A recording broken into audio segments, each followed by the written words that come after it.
Hemen məşqin axırındadır. 50 tane kanat. 50 tane kanat. Axıra qədər çıxmayandakı Ali.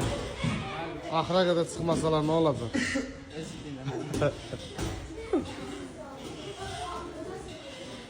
Bir saata mənə elə gəlib qutararsın. Bir saata 6 tane çıxmışsan. Mesela 10 dəqiqə gəlmişsən. Kişi sağır. 10 dəqiqə gəlmiş. 10 dəqiqə çıxmışsan, malades.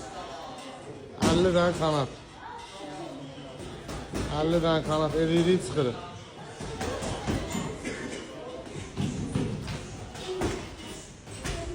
Gəldi. Axırda özümə yerine bakarsın. Çıxabilirsən, ha? Sonradan. Dayanmadan sıkıntı. Dayanmadan sıkıntı ama videodan sonra. Böyle bir tanesini çıx baxaq. Şöyle əməliyyatdan sonra səndə. Ədalar da saxtı yuxu aşağıdan çıxın.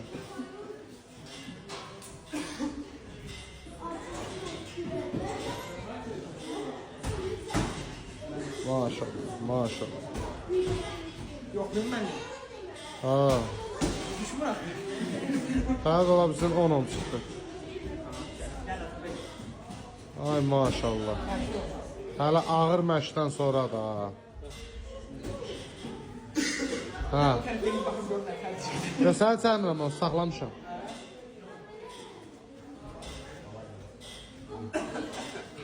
Əllərin getdi çatdı ora, başın hələ yerdəydi.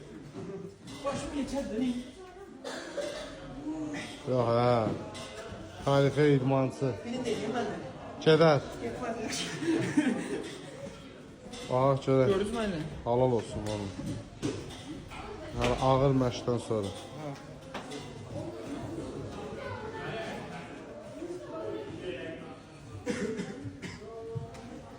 Düş görün ben niye kessin sen? Bu ne reçet? Allah. Allah.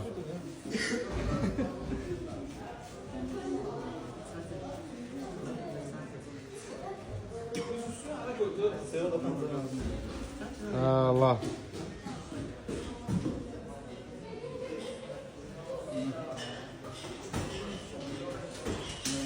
Çox gözəl. Çox gözəl.